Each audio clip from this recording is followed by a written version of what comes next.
کہ جن کی ایک ہوتی ہے نا تو بیوی کہتی ہے اپنی ماں کو میرے ساتھ کیوں رکھا ہے، جب زیادہ ہوں گی نا تو بیوی کہے گی اس کے ساتھ کیوں رکھا ہے، میں تمہاری سوتیلی بیوی ہوں کیا؟ اس بات کا بھی امکان ہے۔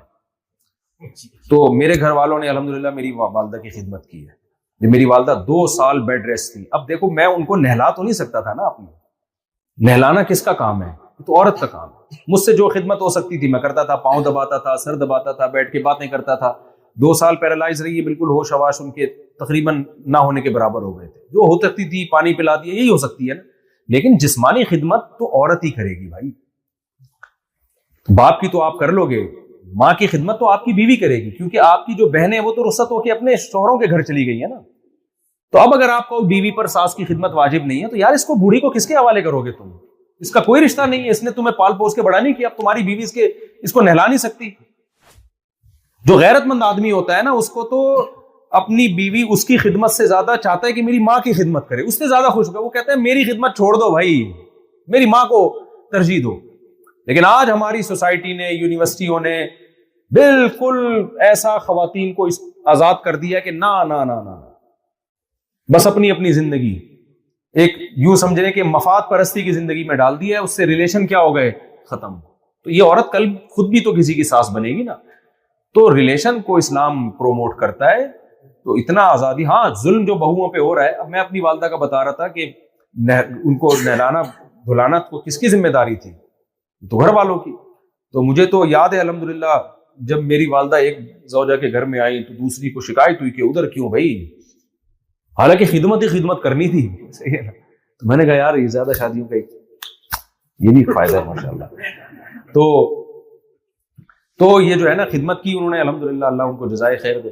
تو دل خوش ہوتا تھا، باغ باغ ہو جاتا تھا دل یار کہ میری والدہ کی روزانہ خدمت ہو رہی ہے۔ پھر میرے بڑے بھائی قبضہ کر کے لے گئے، صحیح ہے نا، انہوں نے کہا میں اپنے گھر میں رکھوں گا۔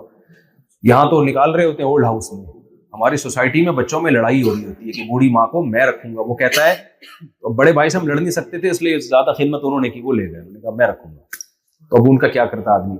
تو سعودی عرب میں تو ایک دفعہ پھڈا ہو گیا تھا، BBC کی رپورٹ ہے، ماں پہ جھگڑا ہوا ہے، ایک نے کہا میں رکھوں گا بوڑھی ماں کو، دوسرے نے کہا میں رکھوں گا۔ اتنی لڑائیاں ہوئی ہیں، کورٹ میں کیس گیا ہے، سمجھ رہے ہو، قتل و غارت تک نوبت آنے والی تھی۔ تو پھر سعودی کورٹ نے فیصلہ کیا کہ 6 مہینے تو رکھے گا، 6 مہینے تو رکھے۔ یہ ہماری سوسائٹی کا حسن ہے، ہم جتنے بدتمیز ہیں، بھلے گالیوں سے بات شروع کرتے ہیں، گالیوں پہ ختم کرتے ہیں، لیکن بھائی کم از کم جو اپنے ریلیشن ہیں ان کو تو پہچانتے ہیں نا۔ تو اپنے بچوں کو دین سکھاؤ گے تو یہ ریلیشن قائم رہے گا۔ ایک دفعہ میں نے بیان میں کہا کہ بہو کو چاہیے کہ ساس کی تھوڑی خدمت کیا کرے، اس کی اخلاقی ذمہ داری ہے اس کی۔ جب ایک ساتھ رہتے ہیں تو بڑوں کی خدمت کرتے ہیں کہ نہیں کرتے؟ اس پہ اتنے خواتین کہ یہ تو ہے ہی عورتوں کے خلاف، یہ تو ہے ہی ہر وقت عورتوں کے خلاف تقریریں کرتا ہے۔ تو میں جس کے حق میں کر رہا ہوں ساس، وہ کیا عورت نہیں ہے؟ وہ بھی تو عورت ہے، اور کل آپ بھی تو ساس بنو گی۔ تمہارا بیٹا شادی کرتے ہی بیگم کے پاس جا کے بیٹھ جائے، تمہیں لفٹ کرانا چھوڑ دے، اور تمہاری بہو تمہیں پانی کا نہ پوچھے، تم بول رہی ہو کہ بیٹا ذرا پانی پلا دو، کہ نہیں ہر آدمی کو اپنی خدمت خود کرنی چاہیے، ہمارے اوپر آپ کی خدمت واجب نہیں ہے۔ تمہاری بہو کل یہ حرکتیں کرے گی تو تم میرا ہی بیان ان کو سناؤ گی۔ تو وہ جو ساس جس کے حق کی ہم بات کر رہے ہیں وہ بھی تو عورت ہے۔ دیکھو یورپ اور امریکہ میں اہل مغرب جو ہے نا، مغربی دنیا جو مذہب کو نہیں مانتے، ان سے ایک بہت بڑا فالٹ ہوا ہے انسانیت کے حقوق میں، بہت بڑا۔ وہ ہیومن رائٹس اور ویمن رائٹس کی بات کرتے ہیں، یہ مبہم دعوے ہیں، سمجھ رہے ہو، یہ مبہم دعوے ہیں۔ اسلام ہیومن رائٹس اور ویمن رائٹس کی بات پتہ ہے کیا کرتا ہے؟ وہ رائٹس ڈیفائن کرتا ہے کہ جب ہیومن رائٹ کی بات آتی ہے تو ہیومن میں کوئی باپ ہوگا، کوئی بیٹا ہوگا، کوئی بھائی ہوگا، کوئی دادا ہوگا، کوئی سسر ہوگا، کوئی پوتا ہوگا، ان کے رائٹس الگ الگ ہیں، ایک جیسے رائٹس نہیں ہیں۔ اور جب اسلام ویمن رائٹس کی بات کرتا ہے، خواتین کے حقوق کی بات کرتا ہے، تو ایسے ہی مبہم بات نہیں کرتا۔ آپ اسلام سے پوچھیں عورت کے کیا حقوق ہیں، اسلام کہے گا کون سی عورت؟ ہر ایک کے الگ الگ ہیں، ماں ہے اس کے الگ حقوق ہیں، بیوی ہے اس کے الگ ہیں، بیٹی ہے اس کے الگ ہیں۔ کسی کمپنی میں آپ جاؤ، آپ بولو یہاں انسانوں کی کیا حقوق ہیں، کمپنی کا مینیجر بولے گا کون سا انسان؟ امپلائز کے الگ حقوق ہیں میرے بھائی، مینیجر کے الگ اس کو حقوق ہیں، ڈائریکٹر کے الگ حقوق ہیں، چوکیدار کے الگ حقوق ہیں۔ اکاؤنٹنٹ کے بارے میں الگ قوانین ہیں. لیکن آپ نے کہا نہیں نہیں نہیں, بس انسانی حقوق, انسانی حقوق. کہا نکل یہاں سے, بھاگ یہاں سے. دنیا میں کوئی نظام ایسا نہیں چل سکتا کہ آپ مبہم حقوق بیان کر کے چھوڑ دو. یہ جو مغربی دنیا جو مذہب کو نہیں مانتی, اس نے جب حقوق کی بات کی ہے نا, ویمن رائٹ, تو اس کا مطلب پتہ ہے کیا ہے؟ اس کا مطلب رشتوں کو ختم کرنا. لڑکی آزاد ہے, وہ اپنے باپ کی آنکھوں میں آنکھیں ڈال کے بات کرے گی. باپ اسے کہتا ہے بیٹا پانی لے کر آؤ, وہ کہے گی یہ خواتین کے حقوق ہے کہ میری مرضی کہ میں لاؤں کہ نہ لاؤں. سمجھتے ہو؟ میری مرضی کہ میں لاؤں یا نہ لاؤں.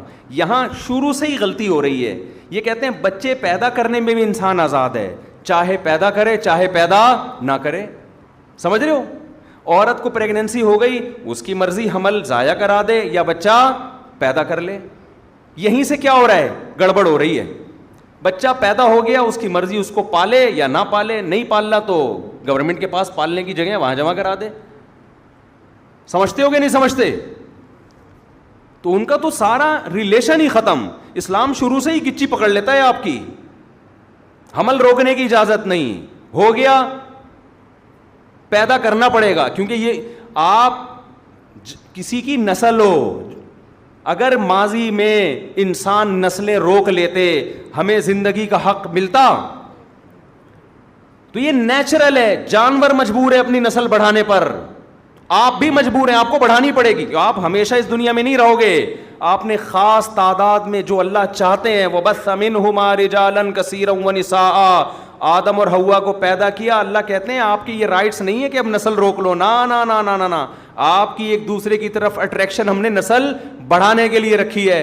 آدم علیہ السلام یہ نعرہ لگاتے ہیں میری مرضی, میں نہیں بچے پیدا کرتا. حضرت حوا کہتی ہیں اگر آپ کرو گے بھی تو میرا رائٹس ہے, میں نہیں چاہتی اولاد. ہم ہوتے پیدا. شکر ہے اس وقت یہ تنظیمیں نہیں بنی تھیں, ورنہ اماں حوا کو یہ سمجھا رہی ہوتی کہ یہ آپ کا رائٹ ہے, آپ کا شوہر آپ پہ زبردستی نہیں کر سکتا, آپ کا رائٹ ہے, آپ کو بچہ چاہیے نہیں چاہیے آپ کا رائٹ ہے. اماں حوا کہتی تھی مجھے نہیں چاہیے.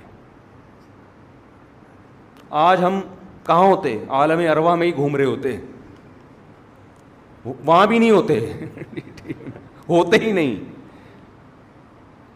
ہم ہمیشہ تھوڑی ہیں. میرے والد شادی نہ کرتے, نسل روکتے, میں پیدا ہوتا, مجھے زندگی کی نعمت ملتی. آپ کے والدین شادی نہ کرتے, نسل روکتے, آپ کو یہ انسانیت کے حقوق میں یہ نہیں ہے کہ نسل روکی جائے. انسانیت کے حقوق میں یہ ہے کہ نہ روکی جائے. آپ پابند ہے فطرت کی طرف سے اس پر. قدرت نے آپ کے ذمے لگائے, نیچر نے آپ کے ذمے لگایا ہے. لیکن جو خدا کو نہیں مانتا پھر وہ کبھی بھی فطرت کے راستے پر نہیں چلتا. ایسے بیڑا ہی غرق کر دیا پورے معاشرے کا. آزاد آزاد آزاد, نتیجہ کیا؟ آپ اولاد کی نعمتوں سے محروم. جب اولاد ہی نہیں تو بہو داماد کہاں سے آئیں گے؟ داماد ہول سیل کے حساب سے ہونے چاہیے. ابھی دیکھو ماشاءاللہ رفیع بھائی بیٹھے ہیں, 6 کتنی بیٹیاں ماشاءاللہ آپ کی؟ 9 بیٹیاں. جب 6 داماد ان کے گھر آتے ہیں, 6-7 بڑے ماشاءاللہ ہائٹ اور پرسنالٹی, مجھے دعوت پہ بلاتے ہیں, بڑی خوشی ہوتی ہے مجھے دیکھ کے. بیٹوں سے جہاں بہویں ملتی ہیں تو بیٹیوں سے کیا ملتے ہیں؟ داماد ملتے ہیں. وہ بھی تو ایک ریلیشن ہے کہ نہیں ہے؟ انسان فخر کرتا ہے. اچھے مل جائیں, اگر اچھے مل جائیں, نہ ملیں تو پھر وہی عذاب جان بنتے ہیں. تو ہم کب کہہ رہے ہیں برے لوگوں کو اپنی بیٹیاں دو, اچھے لوگوں کو دیں نا. جیسے آپ لوگ بیٹھے ہوئے ہیں ماشاءاللہ, سارے اچھے بیٹھے ہوئے ہیں یہاں پہ. اور وہی بات میں کہوں گا, اگر آپ کو اچھا داماد نہیں مل رہا تو جو پہلے سے میرڈ اچھا ہے اسی کو اپنی بیٹی دوسری پہ دے دو. ایک آپ کی بیٹی کسی اچھے کی چوتھی بنے کسی مکھنچو کی اکلوتی بننے سے, بولو نا, بہتر ہے. یہ لاجک سمجھ میں آ نہیں رہی لوگوں کی. خیر ابھی یہ ٹاپک نہیں ہے.